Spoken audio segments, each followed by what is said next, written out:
Shalom, Leculam, a paz para todos. Bem-vindo ao canal PR Eliezer Oficial, canal com conteúdo bíblico, estudos bíblicos para abençoar e edificar a sua vida.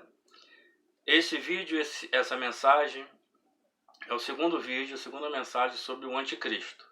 Eu aconselho a você que não assistiu o primeiro vídeo sobre o anticristo, que antes de assistir esse, você possa ir lá e conferir o primeiro vídeo, para que você possa pegar a sequência. Nós vamos continuar hoje falando do anticristo, mostrando alguns detalhes acerca dele, que vai identificar, por exemplo, como afirmei no vídeo passado, que ele será um muçulmano.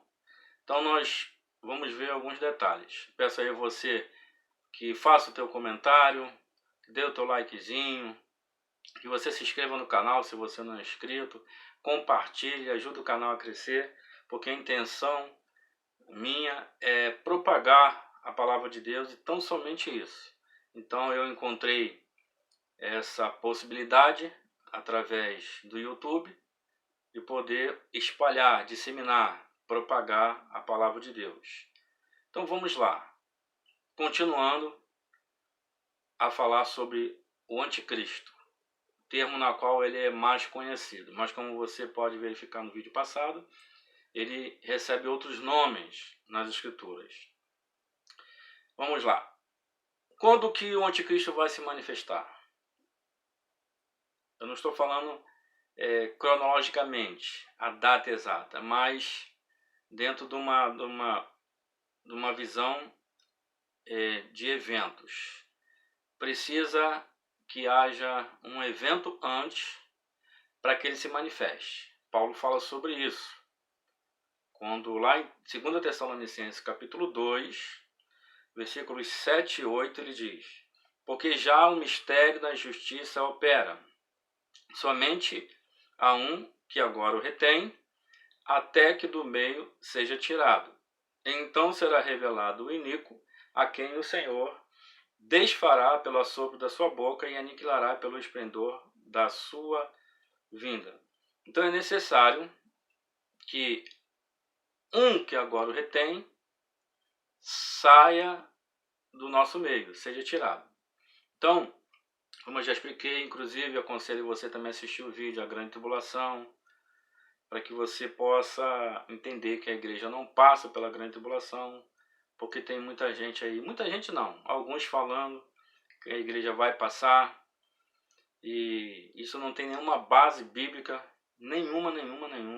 Assista lá o vídeo lá, A Grande Tribulação, outros vídeos que eu fiz sobre o arrebatamento da igreja, que algumas pessoas também negam o arrebatamento, outros dizem que vai ser arrebatado para Sião, outros negam o arrebatamento, enfim, uma confusão tremenda, mas as escrituras, ela deixa as coisas bem claras, que não tem como a gente fazer confusão.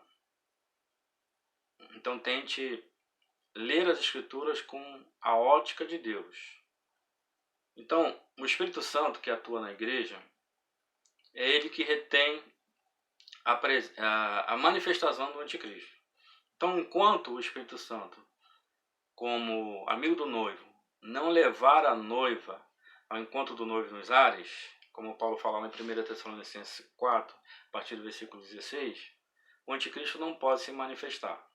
Então não tem como a igreja elocubrar ou ficar especulando acerca de quem é ele, que a igreja não vai ficar sabendo quem é ele, porque ele não vai se manifestar até que ela seja tirada.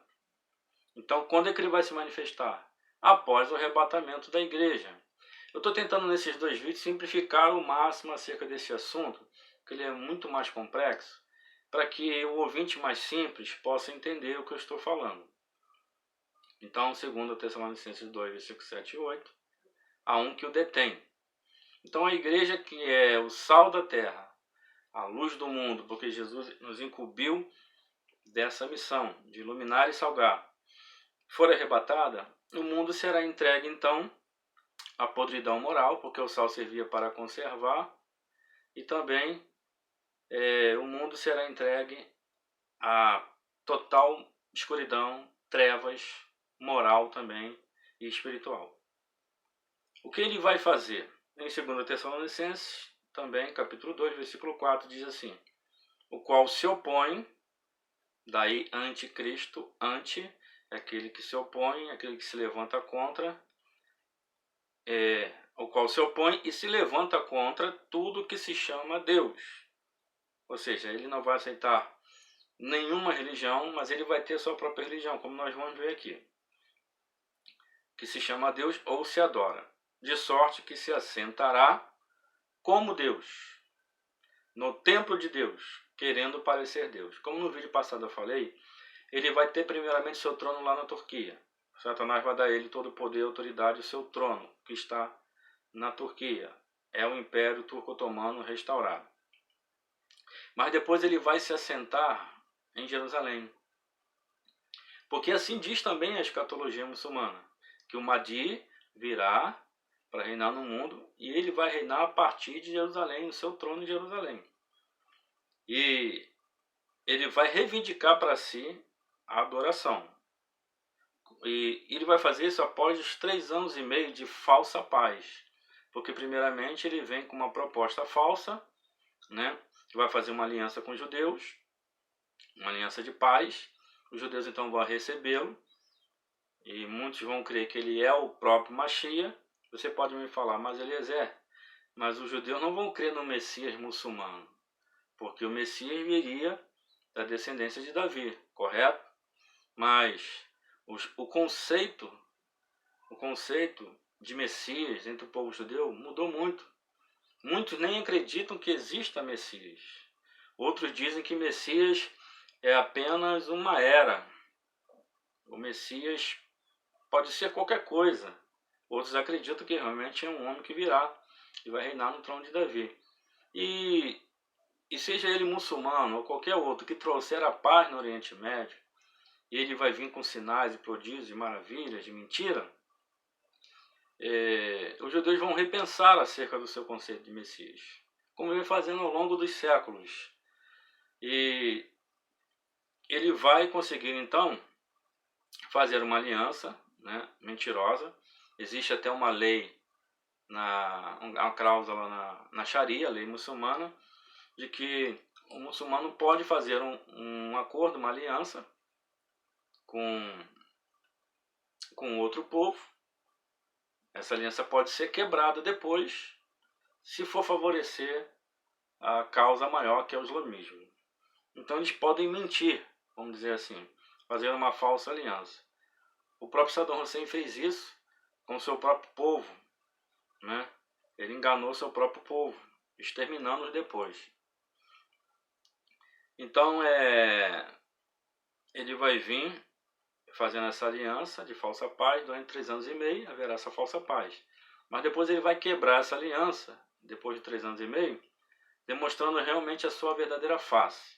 Ele vai entrar no templo, que será reerguido, e ali ele vai se assentar no lugar do Mashiach, o lugar que pertence ao Senhor, e vai reivindicar para si a adoração. E os judeus não vão aceitar isso, né? A princípio. Por quê? Porque a semelhança de Antíoco Epifânio, ele vai profanar o lugar.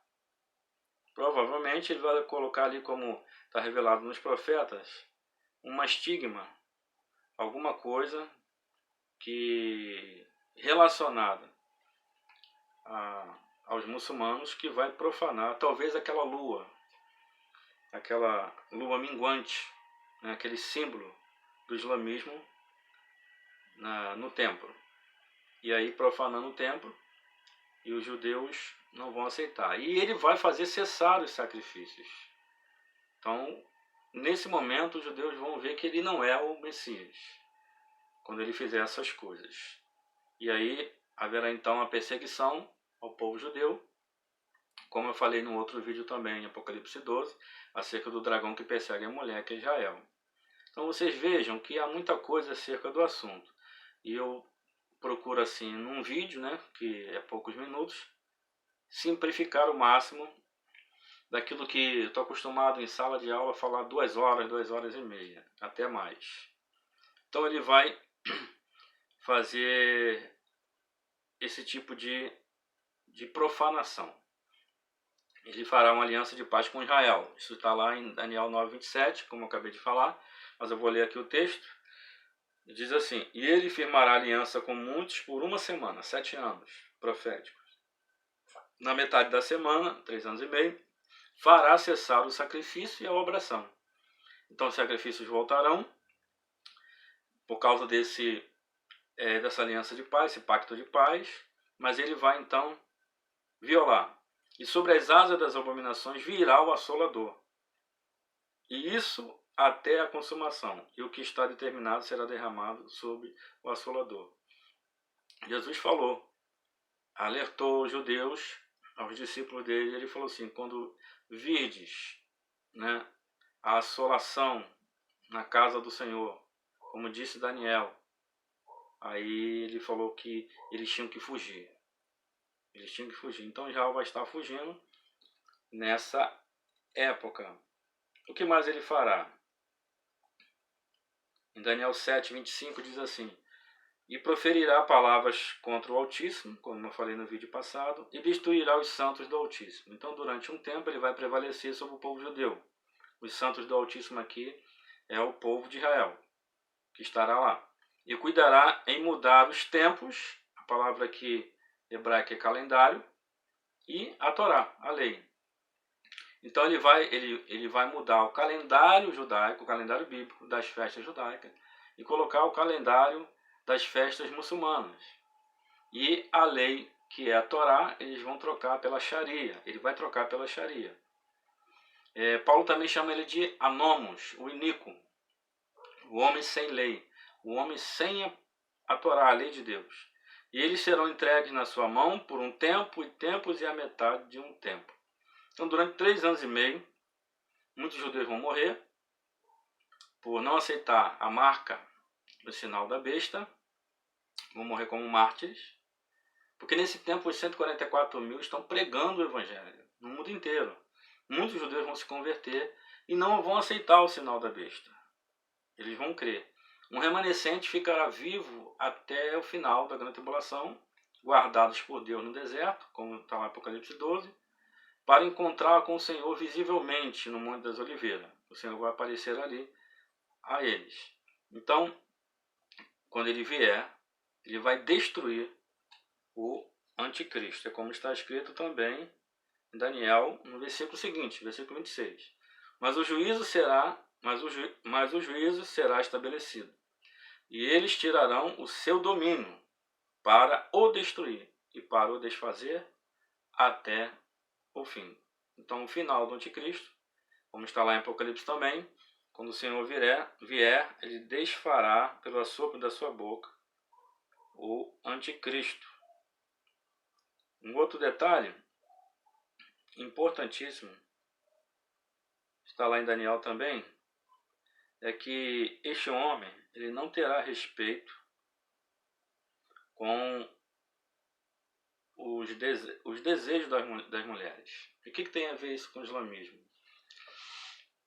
Os muçulmanos pegam as meninas, 9, 10 anos, e cortam o clitóris delas, para que elas não tenham prazer. Então elas viram objetos sexuais. Eles casam com essas meninas e têm relações sexuais com elas constantes, mas elas não sentem prazer. Eles tratam as mulheres sem respeitar o seu desejo sexual. E outras coisas que caracteriza o anticristo como um muçulmano. Algumas pessoas erroneamente entendem esse texto como se ele fosse homossexual, mas não é isso que o texto está falando.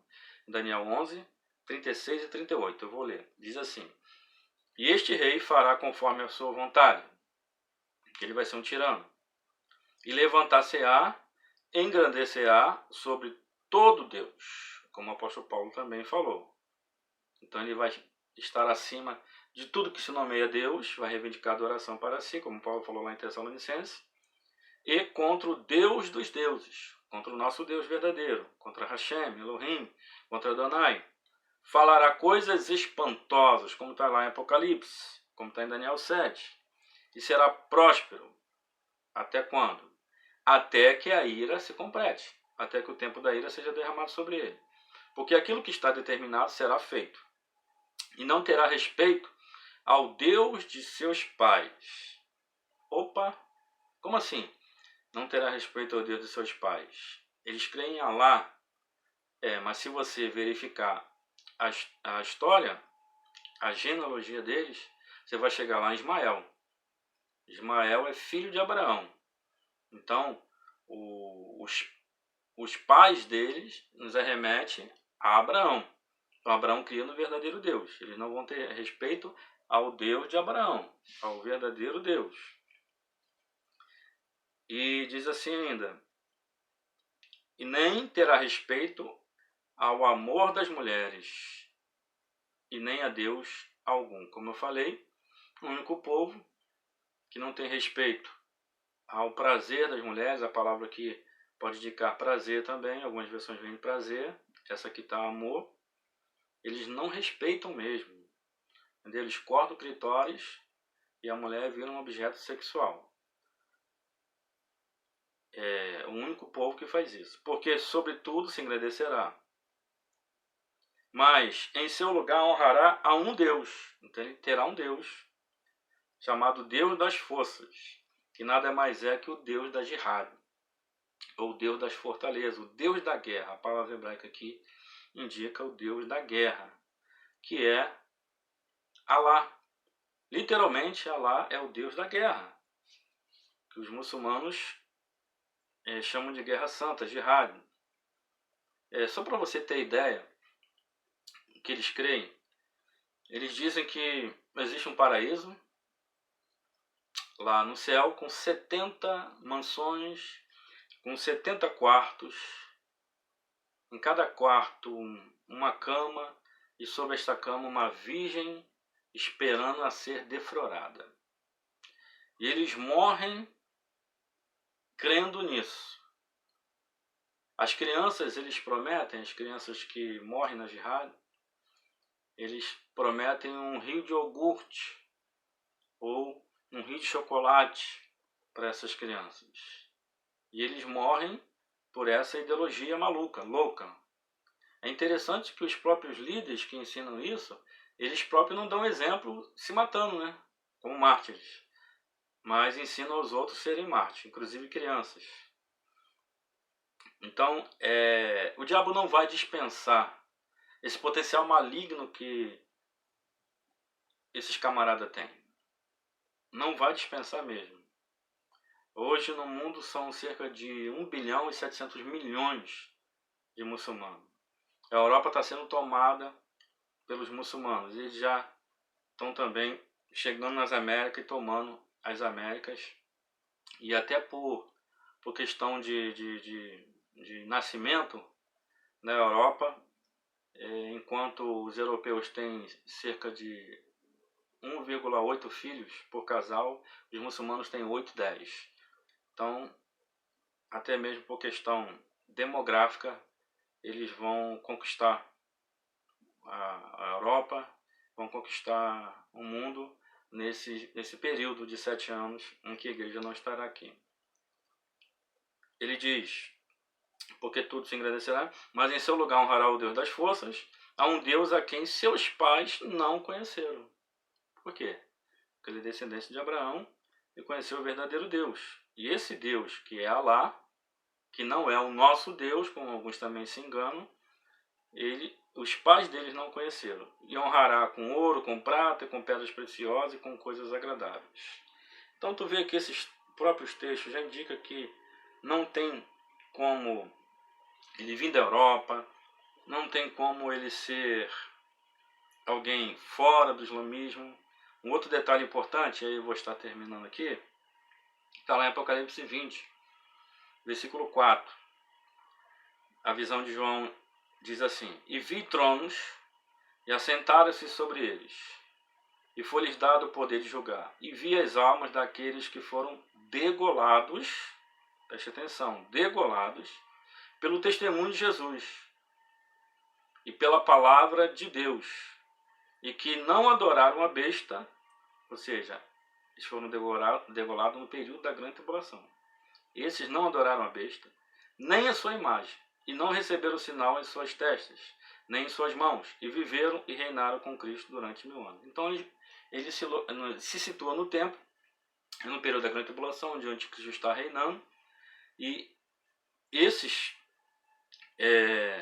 não adoraram a besta, não receberam o sinal, e foram por isso, pelo testemunho de Jesus, por crer em Jesus, certamente pela pregação dos 144.000, foram degolados. Em pleno século XXI, irmãos, pleno século XXI, você acreditar que uma sentença de morte, que poderia ser diversas, uma sentença de morte medieval como essa, né, decapitação, qual o único povo que faz isso?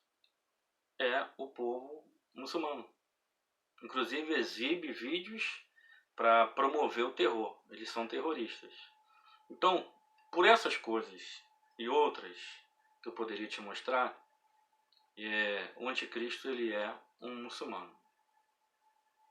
Jesus falou assim: eu vim em meu nome. Aliás, eu vim em nome de meu Pai, e vocês não receberam. Mas se um outro vier em seu próprio nome, vocês receberão. Eles vão receber o anticristo, os judeus, depois vão descobrir que ele é um falso e vão fugir, porque o anticristo vai perseguir Israel. E aí o verdadeiro, que antes que venha o verdadeiro Mashiach, um falso Mashiach vai vir para poder enganar principalmente Israel, e ele vai conseguir enganar as nações. Bom, eu espero ter colaborado aí para o teu entendimento. Faça aí o teu comentário. Você não é obrigado a ver da maneira que eu vejo o anticristo, porém eu acho que são muitos argumentos que encaixam perfeitamente no povo muçulmano. Não é aqui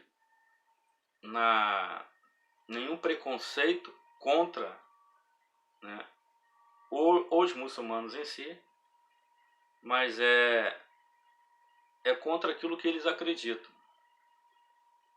é contra aquilo que eles apregoam na sua suposta fé. Então você fica aí com esses textos que eu te dei e analisa bem, para que você possa chegar às suas próprias conclusões. Amém? Deus abençoe você, Baruch Hashem. Até a próxima.